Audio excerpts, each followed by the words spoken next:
10년 만기 국채라는 게, 국채라는 게 뭡니까? 쉽게 얘기하면, 우리가, 바로 지인한테 돈을 빌릴 때, 자, 얼마만 빌려줘. 하고, 그냥 신용이 좋은 사람은 아무것도 쓰지 않고 빌려줄 수도 있어요.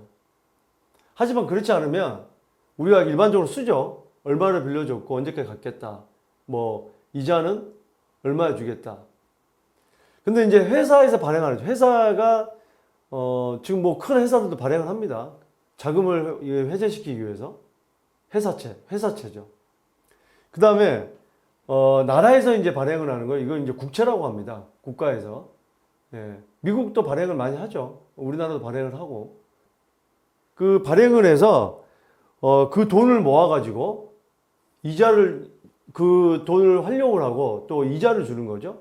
근데 이제 10년 만기면 10년에 만기되는 겁니다. 그럼 10년 동안 가지고 있으면 정해진 이유를 계속 받을 수는 있어요. 근데 국채는 중간에 끝까지 가지고 있는 사람들이 많지는 않죠. 대부분 거래를 하죠. 그래서 여기서 이제 이익을 보기도 하고 손해를 보기도 하는데, 자, 이게 이 금리의 가장 여러 가지 좌지우지하는 기준 그 어떤 지표가 될 수 있는 게 바로 10년 만기입니다. 우리나라도 마찬가지고요.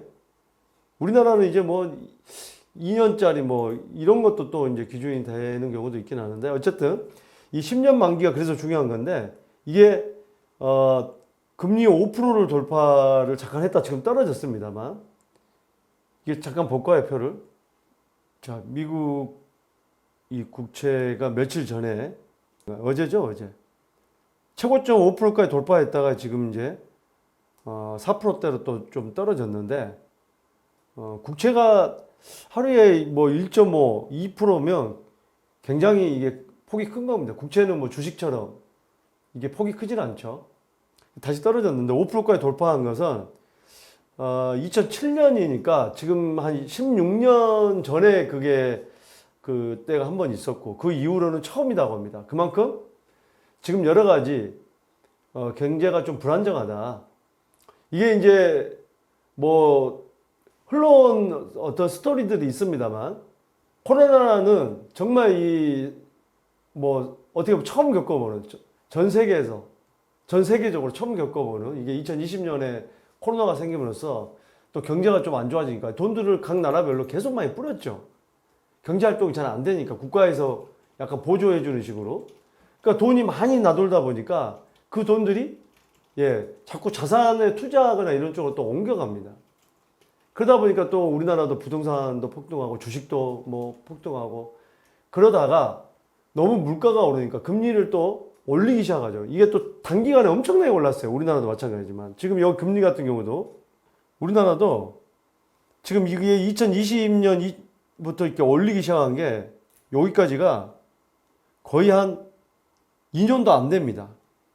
1년 한 10개월 만에 몇 프로를 올렸죠? 거의 3.5니까 3% 이상을 올린 거예요.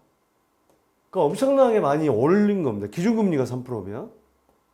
이게 이제 주택담보대출이 거의 내가 받았던 금리가 2%대였다는데 5%가 돼버리고 거의 2배 이상이 돼버리기 때문에 갚아야 될 돈들이 그만큼 많아진 겁니다. 갚아야 될 돈이 많다는 것은 내 소득이 어느 정도 한정되어 있는 선에서 갚아야 될 돈이 많다. 그러면은 소비할 돈으로 갚고 소비를 덜 하게 됩니다.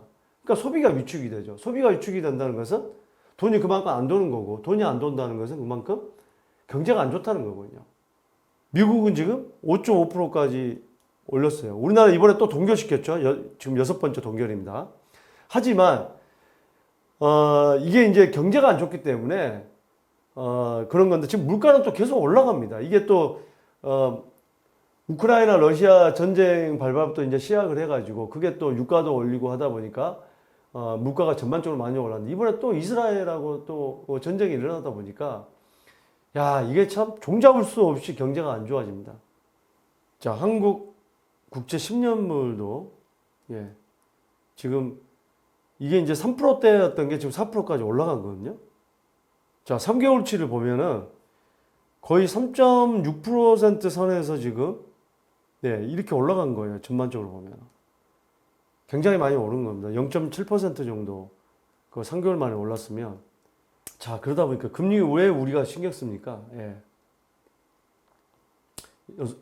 여섯 번 6연속 동결시켰고 그러다 보니까 이 주택담보대출이 상단에 정부에서 좀 압박을 해가지고 계속 금리가 주택담보대출 금리가 이게 올라가는 것을 어느 정도 압박을 해서 낮춰놨는데 이게 다시 이 시장금리가 이 시중금리가 올라가기 시작해요.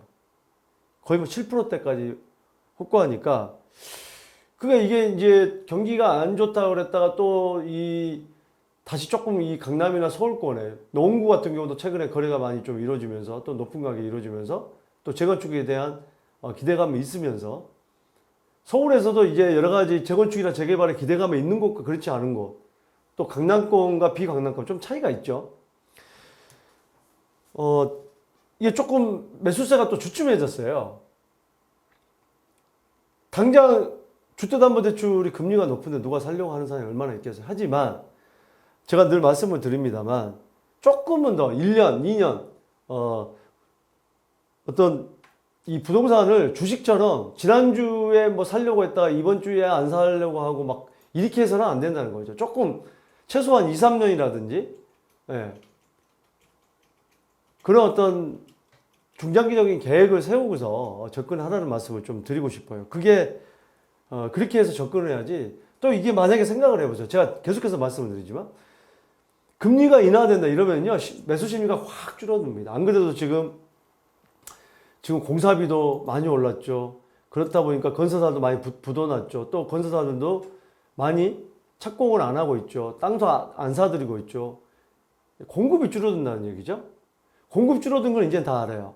근데 담보대출이 오른 거 가지고 좀 주춤하거든요. 근데 대출이 이 기준금리가 인하된다 그러면은 공급이 부족하다는 얘기를 많이 들었으니까 서로 살려고 해요. 매도자는 가격을 계속 올리고요. 매수자는 이제 쫓아 올라갑니다. 그렇기 때문에 지금 내가 감당할 수 있을 정도라고 한다면 지금부터 느긋하게 지금 이렇게 보시라는 거예요. 살려고 하는 것은. 지금 매수자 입장에서 말씀을 드리는 겁니다. 항상 말씀을 드리지만 지금 뭐 집 사야 할 때입니까? 다 다릅니다. 지역에 따라서 지금 어떤 지역은 더 올라가는 지역이 있고 어떤 지역은 거의 거래가 안 되는 지역이 있고 어떤 지역은 어떤 사람은 현금이 많은 사람도 있고 어떤 사람은 대출을 많이 받아야 되는 사람도 있고 환경이 다 다르기 때문에 다 똑같은 답을 드릴 수는 없어요. 거기에 맞는 개개인에 맞는 답을 찾아야 됩니다. 이 부분을 한번 보겠습니다. 지금 그 대출 연체율 추인데 그러니까 연체율이 많으면 안 좋은 거죠.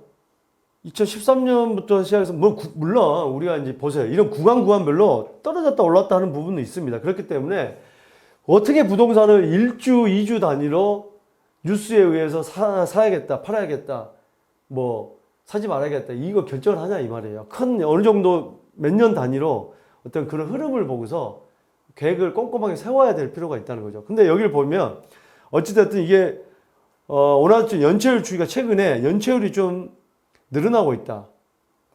이게 좀 안 좋다는 거죠. 그러니까 우리가 경제를 볼 때 이렇게 안 좋은 뉴스들도 계속 나오지만 그 안에서 신고가를 찍고 또 개발 이슈가 있는 지역도 동시에 보면서 어떤 전략을 세워야 될지 참고를 잘 하시라는 말씀을 드리고 싶습니다. 이 가계대출 증가율도 뚝 떨어졌다가 최근에 다시 또 오르기 시작했다. 그게 가계대출이 오르는 게 가계대출이 증가해서 계속 안 좋다 이런 뉴스들이 많이 나오는데 사실 올해 이제 너무 부동산 경기가 안 좋아서 주택담보 특례론이라든지 여러 가지로 그 저리로 대출을 좀 늘려줘서 사기한을 만드는 대책인데 그게 큰 문제가 될까 하는 생각도 듭니다. 저는 큰 문제는 그건 없을 것 같은데 어쨌든 간에 이런 어떤 정부나 이런 기관에서는 큰 틀로 그냥 다 보기 때문에 이런 뉴스들이 좀 나오는 거구나 이렇게 좀 이해를 하시면 될 것 같아요.